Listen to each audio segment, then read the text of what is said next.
नमस्कार दोस्तों, आप सभी का बहुत बहुत स्वागत है हमारे सबसे बड़े न्यूज चैनल में, जहां हम आपके लिए लेकर आते हैं देश और दुनिया से जुड़ी बड़ी खबरें, मुख्य समाचार और काम की खबरें। सभी खबरों को विस्तार से जानने के लिए आप वीडियो को शुरू से लेकर आखिर तक जरूर देखिए। साथ ही हमारे यूट्यूब चैनल को सब्सक्राइब करके पास वाले बेल आइकन को जरूर दबाइए, ताकि आपको ऐसी महत्वपूर्ण खबरें समय समय पर मिलती रहे। तो चलिए दोस्तों, हम सबसे पहले देश में फैली कोरोना वायरस महामारी के ताजा आंकड़ों के बारे में आपको बता देते हैं। पिछले 24 घंटों में भारत में कोरोना वायरस संक्रमितों के नए मामलों की संख्या बढ़कर 66,999 पहुंच गई है। साथ ही पिछले 24 घंटों में कोरोना वायरस की वजह से 948 लोगों की मौत हो चुकी है। इसके साथ ही देश में कुल कोरोना वायरस संक्रमित लोगों की संख्या 23,96,667 पहुंच चुकी है और अब तक कोरोना वायरस की वजह से भारत में 47,033 लोगों की मौत हो चुकी है, जबकि 16,95,982 कोरोना वायरस के मरीज ठीक होकर घर भी जा चुके हैं। कोरोना वायरस की जो ठीक होने की रिकवरी रेट है वो लगातार इजाफा कर रही है, यानी बढ़ रही है। यह भारत के लिए एक खुशी की खबर है। इसी के साथ चलते हैं अगली बड़ी खबर की तरफ।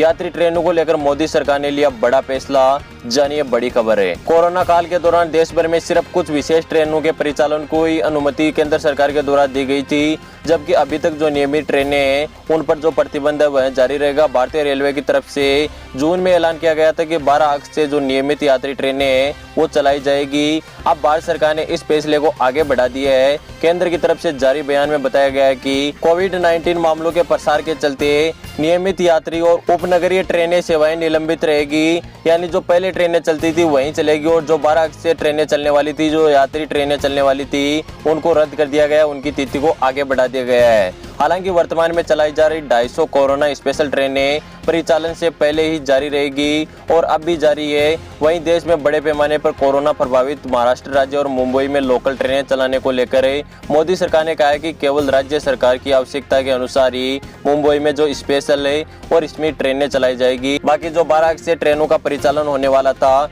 उसको रद्द कर दिया गया है। इसी के साथ चलते हैं अगली बड़ी खबर की तरफ।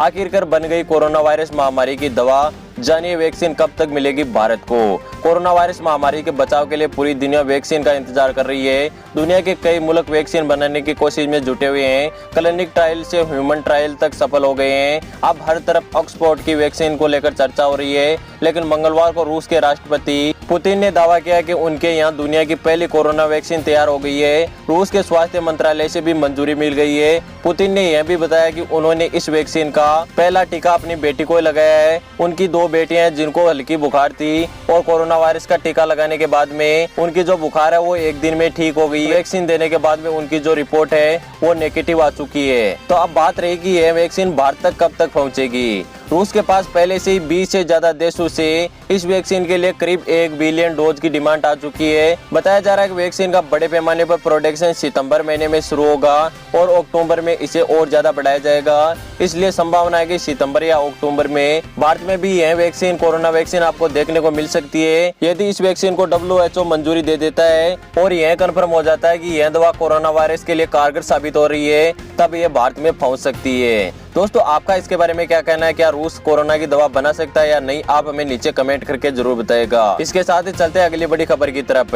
रात में हिमाचल के पहाड़ों पर गरज रहे राफेल विमान।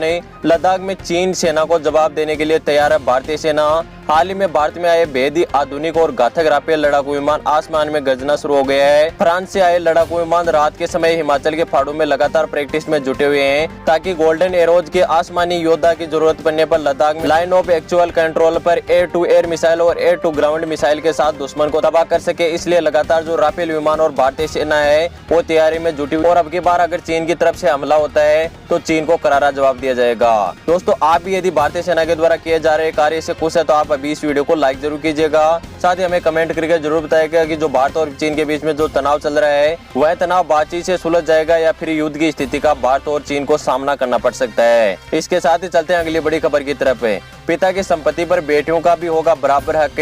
हाई कोर्ट ने जारी किया बड़ा फैसला। एक ऐतिहासिक फैसले में भारतीय सुप्रीम कोर्ट ने कहा है कि बेटियों को भी बेटों की तरह पैतृक संपत्ति में समान हिस्सेदारी दी जाएगी। कोर्ट ने अपने फैसले में कहा कि भले ही हिंदू उत्तराधिकार संशोधन अधिनियम 2005 लागू होने से पहले ही पिता की मृत्यु हो गई है, उनकी बेटियों को अगर अपने पिता की पैतृक संपत्ति चाहिए तो यह कानून लागू होगा। इस महत्वपूर्ण फैसले को सुप्रीम कोर्ट के 3 जजों के बेंच ने सुनाया है। सुप्रीम कोर्ट ने अपने फैसले में साफ कर दिया है कि भले ही बेटी की मृत्यु संशोधन से पहले हो गई है, उनका पिता की संपत्ति पर हक बना रहेगा। इसका मतलब यह है कि अगर बेटी के बच्चे चाहे तो वे अपने माँ के पिता की पैतृक संपत्ति में हिस्सेदारी का दावा कर सकते हैं। यह भारतीय हाईकोर्ट के द्वारा बड़ा फैसला सुनाया गया है, जिसके बाद में जो बेटी की हिस्सेदारी है वो बेटे के बराबर होगी। यानी अगर बेटी चाहती है कि मेरे को पिता की संपत्ति में हिस्सेदारी चाहिए तो बेटे के बराबर ही बेटी को हिस्सेदारी दी जाएगी। दोस्तों, आप भी इस कानून से खुश है या नहीं, आप हमें नीचे कमेंट करके जरूर बताएगा। इसके साथ ही चलते हैं अगली बड़ी खबर की तरफ।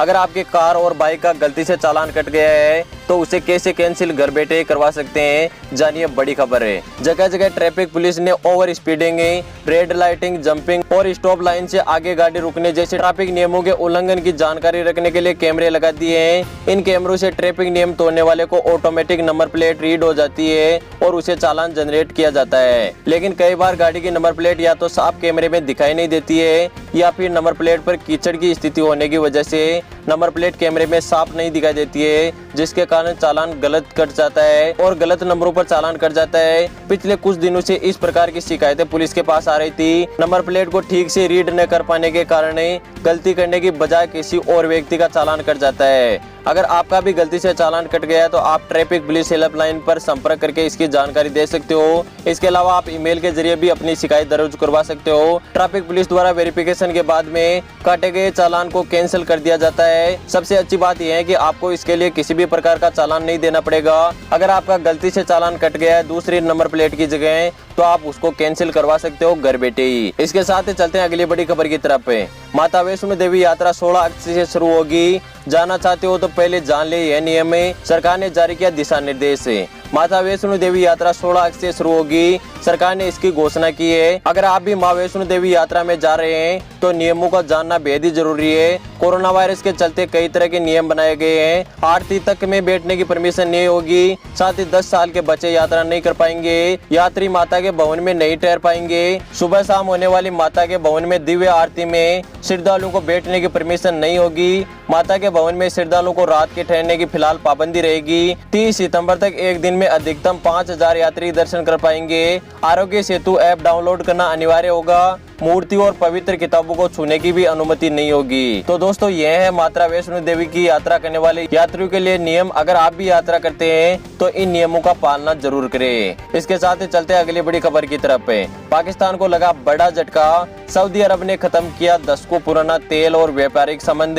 साथ ही कहा अब ना तो तेल देंगे और ना ही पाकिस्तान को लोन मिलेगा। सऊदी अरब ने पाकिस्तान के साथ अपने दशकों पुराने संबंधों को खत्म करने का ऐलान किया है। कश्मीर पर दरअसल विदेश मंत्री शाह मोहम्मद कुरैशी ने एक विवादित बयान के बाद में दोनों देशों के संबंधों में खटास आना शुरू हो गई थी। सऊदी अरब ने 2 दिन पहले ही रियाद के इस्लामाबाद में कच्चे तेल के सप्लाई और लोन देने पर रोक लगा दी है। मिडिल ईस्ट रिपोर्टर के मुताबिक एक खबर के अनुसार रियाद द्वारा एक तरफा फैसला लिया गया है, जिसके बाद में सऊदी अरब ने पाकिस्तान से अपने सभी संबंधों को खत्म कर दिया है और अब पाकिस्तान को न तो कच्चा तेल मिलेगा और न ही सऊदी अरब की तरफ से किसी भी प्रकार का लोन दिया जाएगा। तो दोस्तों, आप भी यदि इस फैसले से खुश है तो आप हमें कमेंट करके जरूर बताएगा। फिलहाल के न्यूज के वीडियो में बस इतना ही। उम्मीद करता हूँ कि आपको सभी महत्वपूर्ण खबरें पसंद आई होगी। वीडियो पसंद आया तो लाइक जरूर कीजिएगा। आगे भी ऐसी हमारी महत्वपूर्ण खबरें जानना चाहते हो तो अभी हमारे यूट्यूब चैनल को सब्सक्राइब करके पास वाले बेल आइकन को दबा के ऑल नोटिफिकेशन ऑन जरूर कीजिए, ताकि आपको ऐसी महत्वपूर्ण खबरें समय समय पर मिलती रहे। मैं मिलता हूँ आपको किसी नेक्स्ट न्यूज वीडियो में। तब तक के लिए धन्यवाद। जय हिंद, वंदे मातरम।